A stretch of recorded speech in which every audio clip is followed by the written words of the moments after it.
In this Blender tutorial, I'll show you how to create this procedural black styrofoam material. And if you'd like to purchase this procedural material, you can get it with the links in the video description. So I had the idea to create this black styrofoam material because I actually have a foam roller which can be used like before or after a workout to massage your muscles. So I have a black foam roller like this, and I was looking at the material and thinking that would actually be really cool to try to make that procedurally in Blender. So the foam roller that I have actually looks really similar to this cylinder object here. So this procedural material will come as a custom node group so you can customize the look of the material. Now I have the texture coordinate outside of the node group, and that way you can choose between using like the UV coordinates or the object coordinates or generated. I'm going to use UVs because it does have a specific pattern. So if I zoom in really closely, you can see there's little mold marks, which I actually saw on my foam roller. And so that has a more specific pattern. So I'm going to be using the UV coordinates, but if you wanted to, you could use object coordinates. So then there is the scale to change the size of the entire material. And then there's also just the cells scale. So there's like these little kind of melted beads or cells in the foam. Then there's also the smoothness of the cells. So if I zoom in really closely to the edges, you can see there is the smoothness value, so you can kind of blend them together or have them be really sharp. Then there's also a very slight variation in the color. So there's color 1 and 2. So you can see if I just turn this up a bit, you can see there's just slight variation. But if you want to make this like a white styrofoam, you could turn the colors up, and now you can see we have basically a white styrofoam. So then there's also some mold marks. So if I zoom in really closely, there's little marks here, and I believe these marks are made when it's being molded, like when the machinery is making it. So I can change the scale to change the size of those little mold marks, which are those little dots. Then if I zoom in closely, we also have the dot size, so I can change the individual size of each dots. And then there's also the mold marks mask size. So if I turn this up, you can see it's all over the place, or I can turn this down and those mold marks are going to be bigger and smaller. So I can change the size of kind of that circle with the smaller marks inside it. Then there is the roughness of the material, so I can make it more rough and shiny. And then if I zoom in really closely, you can see there's a little bit of noise. So there's the surface noise scale, and then there also is the surface noise detail. Then there's a few bump settings. So there's the cells bump strength, there's the surface noise bump strength, and then there also is the mold marks bump strength. So if you'd like to purchase this procedural material, you can get it with the links in the video description. You can also check out my Ultimate Blender Procedural Material Pack if you'd like to purchase all of my procedural materials. And to learn how to create more materials, you can check out my Blender Procedural Material Tutorial playlist. So before we start, I'll show you what I have set up in the 3D viewport. So I went to the add menu and I just added an icosphere, and then right behind me on the add icosphere settings, I turned the subdivisions to 6 so it's nice and smooth. I'm going to shade it smooth, and then to model this better to the real life scale in Blender, I'm going to scale this object down to like a 0.2 and then hit Ctrl A and apply the scale. Then I'm also going to add a cylinder, so I'll go to the add menu and I'll add a cylinder, and I wanted to add the cylinder to kind of see what it would look like on like a foam roller, because that's how I got the idea of making this material. I'm going to scale this object down to like maybe a 0.1, hit enter. I'll go into edit mode and kind of scale it up, and then maybe move it over, and then in edit mode maybe scale it up a little bit, and then I'll hit Ctrl A and apply the scale. So that's the default size of the object. Then in edit mode, I'm just going to select the top loop and hit Ctrl B. Scroll my mouse wheel so there's a few cuts in the bevel and click there, and then the bottom, select that loop, Ctrl B, just like that. And then back in object mode, I'll just shade the object smooth, and then I can maybe rotate the object over kind of like that. Then I also just added a camera, and I just pointed the camera right at the objects. And if you select the camera and go over here to the object data properties of the camera right here, I'm going to turn the focal length up to 80 just to kind of zoom the camera in a bit. So as for the lighting, I added a few different area lights right here. So I added this area light, I set the shape to disk and the power to 100, and it's just going to shine down on the objects. Then I also added another area light right here, but this one, the power is only set to 10. So this is going to be like a rim light. And then also if I go over here to the world properties, I added in this Machine Shop 02 1K HDRI from polyhaven.com. So link is in the video description if you want to download it. So once you download it, you can click on the yellow dot next to color. You can choose environment texture, and then click on the open button and open up the HDRI, and that's going to give realistic lighting and reflections to make it look more realistic. And then if I go up to the render properties on the film tab, I just turned on transparent, so the background's transparent. And then on the color management here, I set the view to filmic and the look to very high contrast to make the colors more contrasted and saturated. So I'm in the shading workspace, so I have the 3D viewport right over here, and I'll go into the rendered view. And then I have the shader editor right over here, so I'll click on new material. I'm going to call this material black styrofoam. And then I will also be using the Node Wrangler add-on. So to enable it, you can click on edit, you can go to the preferences, and then over here on on the add-ons tab, you can just search for Node, and you can just enable the Node Wrangler add-on, and I'll show you how to use it in the video. So I'm going to start by going to the add menu and searching for a Voronoi texture and drop this up here. And we're going to use this Voronoi texture to create the mold mark. So we're going to create that first. So let's Control-Shift select the Voronoi texture to preview it. And then also to use the Node Wrangler, you can select the texture and hit Control-T, and that's going to use the texture coordinate mapping. And in this case, I want to use the UV coordinates because I want to use a specific pattern. So let's box select these two nodes, and I'll hit F to join it into a frame. We'll give it a label, and I can just call it mapping and hit enter so that things are really nicely organized. Now also, I want to click and drag and drop this material onto the other object so they both have the same material. Now because I'm using the UV coordinates, I want to UV unwrap the objects. Now you can see for this object here, the UV unwrapping on default's already pretty good, so I'm just going to leave it how it is. If I select this object and go over to the UV editing and select everything, you can see that's fine for the UV unwrap. But if I select this object here, I do want to UV unwrap this. Now I've already UV unwrapped it, so I'll just show you how I did this. So if I go into the camera view and select all the mesh and edit mode,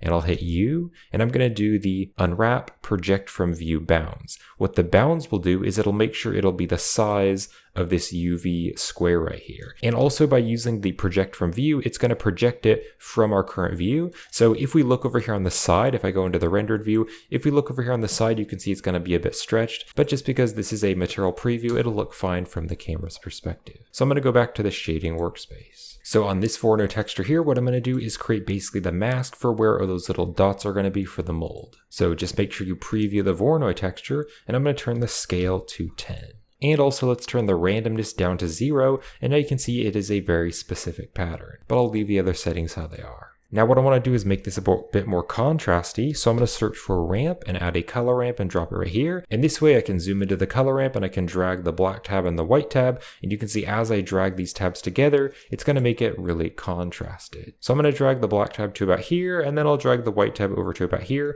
So now inside each one of these dots, we're going to have all the little smaller dots for the mold. Also what I'm going to do is search for a hue saturation value and put this between the two textures. And now we have this value which I can drag up and down, and so the value is making it lighter and darker, so that's going to change the size of the mold mask. So now what I want to do is select these three nodes, and I'll hit Control-Shift-D to duplicate them and bring them down here, and I'll Control-Shift select this color ramp. And I'll hit the backspace to reset the color ramp values. So now for the bottom Voronoi texture, I want to make much smaller dots. But first I want to show you what this is actually doing, so I want to mix them both together. So what I'm going to do is click on this color ramp and then shift click on this color ramp, and I'll hit Control-0, and that's going to add a mix color, and it's going to mix them together. So we'll open this up, and then I'm going to turn the mix type to lighten, so it just adds the light values. And then I'll turn the factor all the way up to 1. So now you can see if I go back to this Voronoi texture and change the scale of it, let's turn the scale way down, and if I zoom in here, you can see that this Voronoi texture, because the scale is a lot smaller and we're mixing it together and just adding the light values, you can see it's just adding the small dots inside the larger dot. So these small dots from this Voronoi are inside the larger dots of this Voronoi. So for now, I can just take this scale on the bottom Voronoi and turn it to some value that looks good. Now let's take this color ramp, and I'm going to drag the white tabs over to make it more contrasted because I just want to be able to see the little white dots. So I'm going to drag this white tab way over, kind of to about there. So now you can see there's just like some little white dots. And I do want to kind of have that fall off, so kind of that blending where it's really dark and then it gets more and more gray, because when we add that into a bump, it'll make it look nice and smooth. Now, if I zoom out here and look around at some of these different dots, you can see the pattern isn't exactly the same. So like this one looks like it has a few more dots, then like this one, it looks more like a square. And so this is because of the size. So the size isn't exact for every single one, but I want the pattern to exactly be the same. So what I can do is click on this scale, and I'm going to type in 10. And so 10 is going to be the exact same scale as the top Voronoi. But then what I want to do is make it a specific value. So if I click on the scale, what I'll do is type in 10, but then what I can do is hit the asterisk or the little star icon, and so that's going to times it by a number, and I'll type in 16 and then hit enter. So basically what we're doing is we're timesing the 10 by 16. And so this way, if I look around here at these little group of dots, because I timed it by 16, I used a more specific value, you can see it's going to be times by the 10, and so now all of these little dots here look the same. So if I were to actually count this, you can see there's like 3 at the top, then there's like 5 here, 5 here, and 5 here, and then 3 down here. And if I look at any of these group of dots, they all have that same amount. If I like drag this over here so you can see it better, you can see the pattern is exactly the same. But let's just drag these back here because I do want the dots to be pretty subtle. So what I'm going to do now is box select all of these nodes here, and I'm going to hit F. to join it into a frame, and I'll type in mask dots and hit enter. So now what I can do is I can put this into the normal to give it some bump. So let's put the lighten result into the normal, but then I want to convert it to bump data, because if I preview the principled shader, the shading is really weird. That's because the color data needs to be converted to normal data. So we're going to search for a bump node, and we're going to drop the bump between the lighten and the principled shader. And then the lighten result needs to go into the height value to convert it to bump data. Now it's really hard to see right now, but let's take the base color and make it really dark. And then we can also turn the roughness down. And so that way it's going to be a lot easier to see those little bumps, and we can zoom in closely. Now the first thing that I want to do is click on the invert button so the dots look like they're popping out instead of going back in. But then what I want to do is drag this distance value to make it very subtle. So I'm going to change the distance value to 0.0001 and hit enter. So this way you can see the dots are going to be a bit more subtle. They're not quite bumping out as much. Now I still don't really like the dot shape because the dots look really sharp. They kind of look like little points. They almost look like little cones, and we're looking down on the cones, so they're really sharp, but I want to make them more smooth. So to do this, I'm going to search for RGB curves, and we'll drop the RGB curves in between the lighten and the bump, and we can just drag and drop it right in here into this frame. So now what I can do with the RGB curves is I can click to add a dot here and drag it down to this corner, and you can see as I drag it down, now they look like little circular bumps, and so they look nice and smooth. So I'm just going to drag it kind of to about there so they look nice and smooth. And you can see that's the same for all of them. So we have these nice little smooth dots. So now what I want to do is create these styrofoam cells. So I'm going to drag the mask dots up here so we have a little bit more space, kind of drag these over. So let's make the styrofoam cells. So this is really easy to do. I'm just going to search for a Voronoi texture, and let's Control Shift select the Voronoi to preview it. And let's plug the mapping vector into the vector here. So it's going to use the UV coordinates. So I need to zoom out here. So let's turn the scale up to 70. I think 70 is pretty good. But then to make this look like those cells, I'm going to take the F1 and I'm going to change this to smooth F1 instead. And then what I want to do is Control Shift select the color value instead. And so you can see with the color value, you can see we have all these little kind of cell shapes. But then what I can do is take the smoothness value and I can turn the smoothness to a 0.1. So if I zoom in closely, you can see the smoothness value is going to smooth the edges. I just want to have a little bit of smoothness, so I'll turn it to 0.1. So what I can do is search for another bump node. Let's drop the bump node right here. Now I don't actually want to put the color into the height value. If I do that and then Control Shift select the bump, you can see it's going to look a little bit weird. It kind of has like a crack texture. And so that's because of these different color values. What I want to do is use the distance instead, because if I Control Shift select the Voronoi, the distance kind of has blacker and whiter values, and you can see the cracks are going to be white, and then it's kind of black here where the circles are. So it is similar to the color, but it is a little bit different. I just want to show you the color to show you kind of what those kind of cell shapes are going to look like in the smoothness. But we're actually going to put the distance into the height value, and then I can Control Shift select the bump to preview it. So you can see now we get that cool cell shape. And then what I want to do is click on the invert button so they're popping out instead of going back in. And then I'm actually going to leave the distance value how it is and leave the strength how it is because I like that for the bump. So let's now take the normal and we're going to put that into the normal of this bump. And then I can Control Shift select this bump. So you can see now if I zoom in closely, you can see we're mixing the two bump maps together because this normal is going into that normal. And then this one is going into the principled shader. So I'll just view the principled shader. Now something just doesn't look quite right. If you kind of look here, they look like they're bumping out too much and they're not really that smooth. And I was definitely looking really closely at my styrofoam foam roller. I was kind of looking closely, even shining a light at it to kind of see the reflections and things.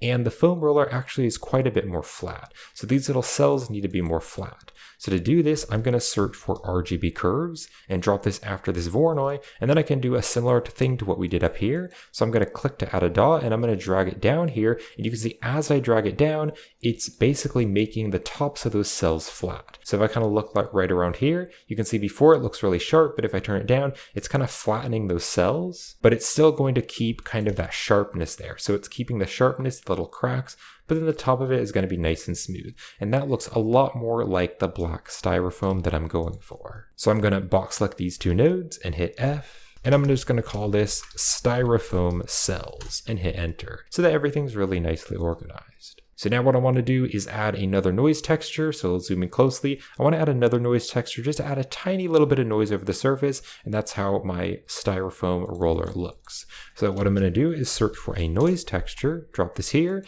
and then I'll plug the same mapping into the vector here. And let's just drag the noise texture right over here. And then I actually want to drag these bumps apart because I actually want to put another bump in between them. So I'll duplicate this bump and drop it right here. And we don't need the invert, so I can turn that off. And let's take the noise factor and we can put that into the height value of this bump.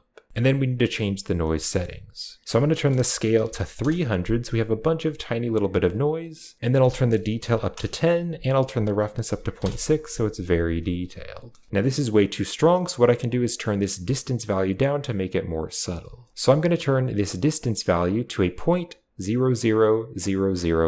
I find that's a good distance value. So now if you zoom in really closely, you can see on each one of the cells, there's just a tiny little bit of noise. But if I zoom out here, you can hardly see it, but it'll just add a little bit more detail and realism to the material. So then just to keep it organized, I'm going to box select all these nodes and I'm going to hit F and I can just call it bump and hit enter. And also I actually realized I don't want to call this mask dots. So I'm going to select the frame and hit F2. I want to call this mold dots, because it's the mold here which is kind of making up the styrofoam. Also, if you want to keep this nicely organized, you can shift, right click and drag over this wire to add a reroute, and I'm just going to drag this down here just so that the wires aren't overlapping so it looks a bit nicer. Now later on in the custom node group, for the mold dots, I'm going to want to have one single size value, which I can change to change the size of the mold dots. So what I'm going to do is shift, right click and drag over these wires and let go, and that's going to join them both together. Then what I can do is search for a mapping node, and we're going to put another mapping node right here, and let's box select these nodes and drag it into the mold dots. So this way we have another mapping, so we have this scale value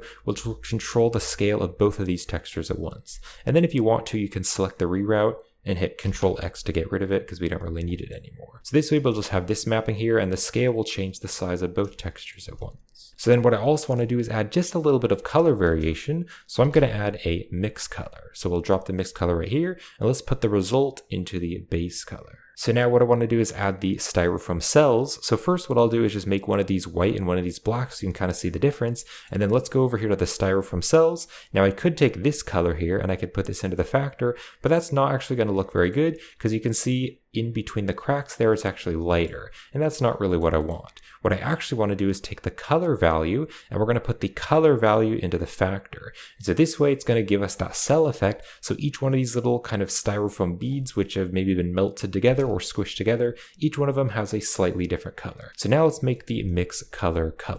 So I'm going to make them both pretty black, but color A is going to be slightly brighter. So they're both going to be like a dark gray. And if you do want to use the same hex codes, for color A, you can punch in 262626. And for color B, you can punch in 1A, 1A, 1A. If you want to, you can select the mix, hit F, call it base color and hit enter. If you want to, keep it really organized. Now for the roughness value here, I found that turning this to about a 3.2 looks pretty good. So that is it for the entire procedural material. So I'm now going to show you how to join it together into a node group to add custom values. Now this texture coordinate I want outside the node group. So I'm going to hit G to grab and then hit F to bring it out of the frame and drop it here. So now what I'm going to do is click and drag to box select all the nodes except the material output and the texture coordinate, but all the nodes in between. And I'll press Ctrl G to join it together into a node group. Let's hit Tab to go outside the node group. And then I want to drag all of these nodes together. So I'm going to drag them over to the material output.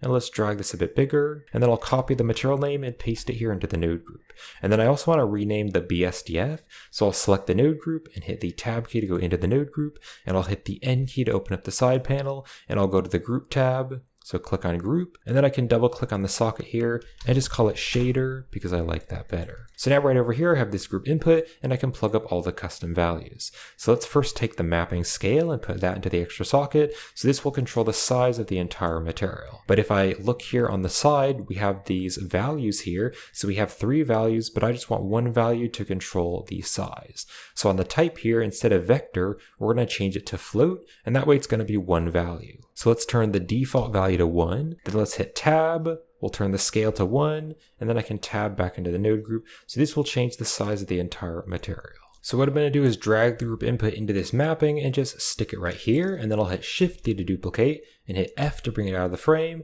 Then if I select this group input, I'll press Ctrl H just to make it smaller. So I can drag this around to different parts of the material and add different values. So I want to change the cell scale, so I'll drag the group input down here, and we have this scale value to change the styrofoam cells. So I'll put the scale into the extra socket, and let's click on this bottom scale value, and this one I want to call cells scale. Then let's also take the smoothness value and put that into the extra socket, and I'm going to call this cells smoothness. So this will change the smoothness of those little kind of bits in the middle. So if I go outside the node group, the cell smoothness is just going to change the smoothness of those little kind of cracks there in between the cells. So let's go back into the node group. I'm going to hit Control H to make this smaller, stick it into the frame, and then I'll hit Shift D to duplicate, hit F to bring it out of the frame, and then Control H to make it bigger.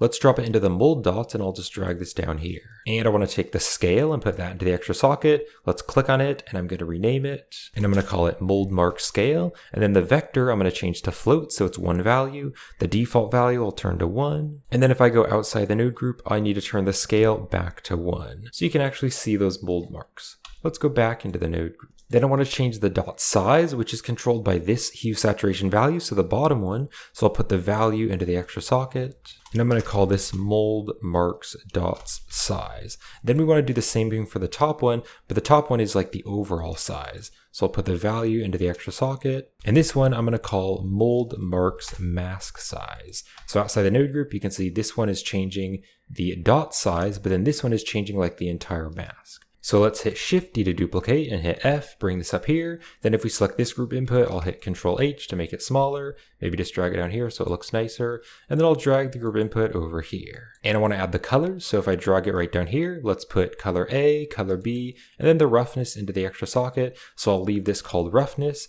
But this one, I'm going to double click on it and call it color 1.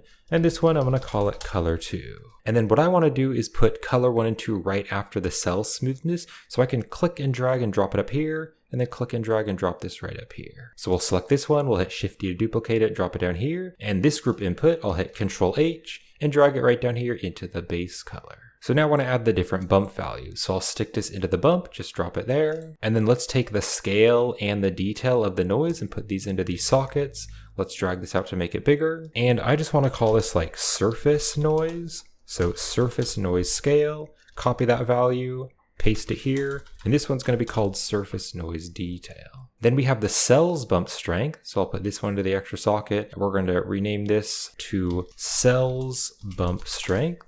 Then the next one here, this one is going to be the noise bump strength, so I'll put this into the extra socket, and this one I'm going to call surface noise bump strength.